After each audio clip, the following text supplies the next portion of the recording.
Hello दोस्तों, कैसे हैं आप सब लोग। दोस्तों आज की वीडियो हम बात करने वाले हैं कि इन्वर्टर का कनेक्शन बोर्ड में कैसे दें। जैसे कि जब भी हम वायरिंग करते हैं कोई भी साइट पे या फिर कोई भी घर का, तो उसमें हमको इन्वर्टर का भी कनेक्शन देना होता है। इन्वर्टर का कनेक्शन देने के बाद हमको बोर्ड वायरिंग का टाइम आ जाता है, जब पूरे घर का वायरिंग कंप्लीट हो जाता है तब। अब यहाँ पे नए इलेक्ट्रिशियन को समझने वाली बात ये होती है कि इन्वर्टर का जो वायर रहता है वो कैसे कैसे हमको लगाना है। नए नए इलेक्ट्रिशियन क्या करते हैं, जो फेस का वायर रहता है और इन्वर्टर का वायर रहता है उसी को आपस में कनेक्ट कर देते हैं, जो कि ये गलत बात है। तो इस वीडियो में आपको पूरा बताने वाला हूँ कि आप इन्वर्टर पे क्या क्या चला सकते हैं और क्या क्या नहीं। इस वीडियो में आपको ये भी बताऊंगा कि आप एक रूम में कितना होल्डर, कितना फैन सब दे सकते हैं और इन्वर्टर पे क्या क्या चलेगा। तो वीडियो काफ़ी इंटरेस्टिंग होने वाली है। इसी टॉपिक पे आज मैं वीडियो लेकर आया हूँ ताकि आप कुछ सीख सके। यदि आप हाउस वायरिंग सीखना चाहते हैं या फिर सीख रहे हैं तो वीडियो आपके लिए काफ़ी यूजफुल होने वाली है। तो चलिए लेते हैं पेन और पेपर और डायग्राम की हेल्प से समझते हैं कि कैसा इन्वर्टर का कनेक्शन और मेन लाइन का कनेक्शन बोर्ड में वायरिंग किया जाता है। तो चलिए स्टार्ट करते हैं। लेकिन उससे पहले चैनल पे नए हो तो प्लीज़ चैनल को सब्सक्राइब जरूर कर देना और बेल नोटिफिकेशन को भी ऑन कर देना, ताकि मैं जब भी वीडियो अपलोड करूं आपको नोटिफिकेशन मिलती रहे। तो चलिए स्टार्ट करते हैं। तो गाइस पेन और पेपर आ चुका है। यहाँ पे आप देख सकते हैं मेरे हाथ में मार्कर है और नीचे एक पेपर शीट रखा हुआ है। इसी में आपको पूरा ड्राइंग के साथ बताने वाला और समझाने वाला हूँ कि आप कैसे इन्वर्टर के साथ बोर्ड का कनेक्शन कर सकते हैं। तो वीडियो को लास्ट तक ज़रूर देखना। तो चलिए स्टार्ट करते हैं। सबसे पहले स्टार्ट करते हैं कि बोर्ड कैसे वायरिंग करेंगे। तो उसके लिए सबसे पहले हमको बोर्ड को ड्रॉ करना होगा, मतलब उसका ड्राइंग बनाना होगा कि किस साइज का हमको बोर्ड देना है। तो चलिए हम फटाफट बना लेते हैं। तो दोस्तों हमने पूरा डायग्राम बना लिया है बोर्ड का भी और लाइट और फैन का। यहाँ पे देख सकते हैं ये फैन हो गया और ये यहाँ पे दो लाइट दिया हुआ है और ये फैन रेगुलेटर, एक स्विच, दो स्विच, तीन स्विच, चार स्विच और एक सॉकेट। आप इसको समझते हैं कि इसका वायरिंग कैसे होगा। और यहाँ पे देख सकते हैं मैंने इन्वर्टर भी इसका भी ड्रॉ कर दिया है। तो इसी के साथ आपको पूरा प्रोसेस के साथ आपको बताने वाला हूँ कि इसका वायरिंग कैसे कैसे करना है। तो देखिए सबसे पहले हमको मेन फेज लाइन का अपने को कनेक्शन करना है। तो उसको कैसे कनेक्शन करेंगे आइए देखते हैं। तो मेन फेज लाइन का जो कि है वो यहाँ से हमारा पोल से आएगा। ये हो गया, ये प्लस और माइनस मतलब न्यूट्रल और फेस। तो इसका प्लस वाला जो हिस्सा है उसको हमको इस सॉकेट वाले हिस्से पे ऐसे कनेक्ट कर देना है। ये चला जाएगा डायरेक्ट इधर। ये हो गया हमारा फेस लाइन। ये हमारा दो स्विच अभी कनेक्ट हो चुका अभी फाइनल के साथ। अब बात करते हैं कि हम इसको सप्लाई देने का। तो इसको सप्लाई देने के लिए हमको सिंपली इधर से एक वायर उठाना है और इधर इस वाले जो कि इसका राइट साइड रहता है उसमें कनेक्ट कर देना है। ध्यान देने वाली बात आपको यही है कि आपको सॉकेट के राइट वाले साइड में ही कनेक्ट करना है, चाहे कोई सा भी सॉकेट हो, क्योंकि इसी पार्ट में आपका जो फेज लाइन रहता है वही आता है और इधर आपका न्यूट्रल हो गया। तो न्यूट्रल को हम अभी बाद में समझेंगे। अब बात करते हैं इन्वर्टर की। तो इन्वर्टर को हमको इसमें ये दोनों स्विच है उसमें देना है। तो चलिए इसको भी हम कनेक्ट कर देते हैं।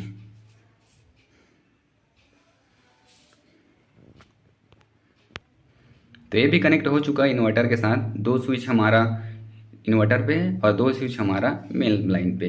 अब बात करते हैं कि हमको इन्वर्टर पे क्या क्या देना है। तो इन्वर्टर पे हमको एक लाइट देना है और एक फ़ैन को देना है।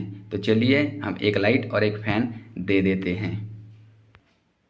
तो गाइस हमने इनका भी कनेक्शन कर दिया है। जितना भी हमारा हाफ वायर है उसका हमने कनेक्शन पूरी तरीके से कर दिया है। अब आपको समझने वाली बात यह है कि फ़ैन का कनेक्शन कैसे हुआ है। तो देखिए फ़ैन का जो वायर है उसको आपको रेगुलेटर में कनेक्ट करना है और रेगुलेटर का जो एक और वायर है उसको आपको स्विच में देना है। यही इसका सही कनेक्शन होता है। ऐसा नहीं कि आप इसका दोनों वायर इसमें कनेक्ट कर दे और इसका भी वायर इसमें कनेक्ट कर दे। तो ऐसा बिल्कुल भी मत करिए, क्योंकि इसमें दो वायर रहता है रेगुलेटर में। इसी में आपको एक वायर स्विच में कनेक्ट करना होता है और दूसरा वायर आपको फैन में। तभी हमारा जो रेगुलेटर है वो वर्क करेगा स्पीड अप डाउन करने में। अब हमारा जो बात आता है, हमने तो इन्वर्टर में एक बल्ब और एक फैन दे दिया। अब दूसरी बात करते हैं कि हमारी जो मेन फेज लाइन है उसमें हमको इस वाले बल्ब का कनेक्शन करना है। तो चलिए वो भी कर देते हैं। तो गाइस हमने दूसरे वाले बल्ब का भी कनेक्शन कर दिया है। तो हमारा जो बोर्ड का वायरिंग है वो अभी 50% कंप्लीट हो चुका है। अब फेस की तो हो गई, अब इसको हमको न्यूट्रल देना है।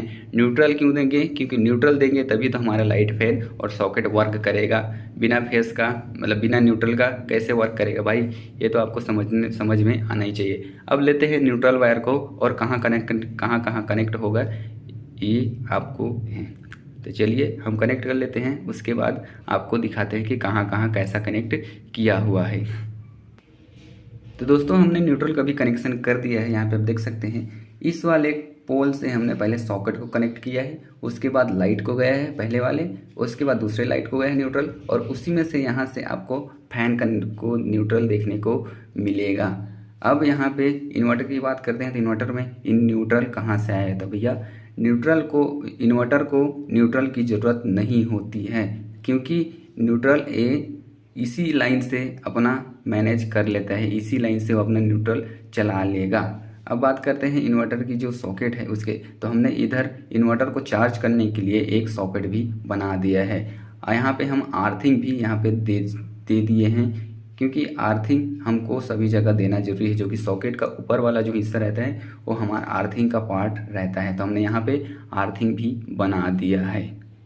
तो गाइस आपको शायद तक समझ में आ चुका होगा कि हमने कैसा कनेक्शन किया है। तो देखिए मैं आपको एक बार और डिटेल में समझा देता हूँ कि कैसा है। तो देखिए जो हमारा दो स्विच है वो इन्वर्टर से कनेक्टेड है। ये देख सकते हैं आप यहाँ पे इसका वायर दोनों स्विच पे गया है, और ये दोनों स्विच का कनेक्शन हमारा खंभे का जो पोल रहता है, खंभे का वायर उससे कनेक्टेड है, जो हमारे मीटर से आने वाला है। और जो इन्वर्टर पे हमारा लाइट चलेगा वो ए वाला लाइट रहेगा। यहाँ पे आप देख सकते हैं कि इसका एक वायर सीधा इस बल्ब पे गया है, और जो हमारा दूसरा बल्ब है वो दूसरे वाले मतलब हमारे जो मीटर लाइन का जो कनेक्शन है उस पर चलेगा ए वाला बल्ब।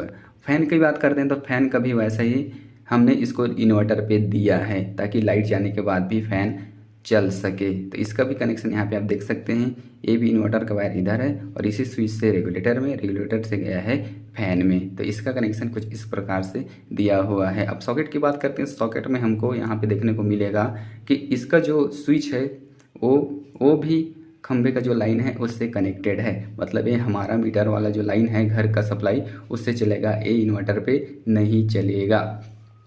अब यहाँ पे बात करते हैं कि इन्वर्टर चार्जिंग के लिए हमने यहाँ पे दिया है 16 एम्पियर का सॉकेट।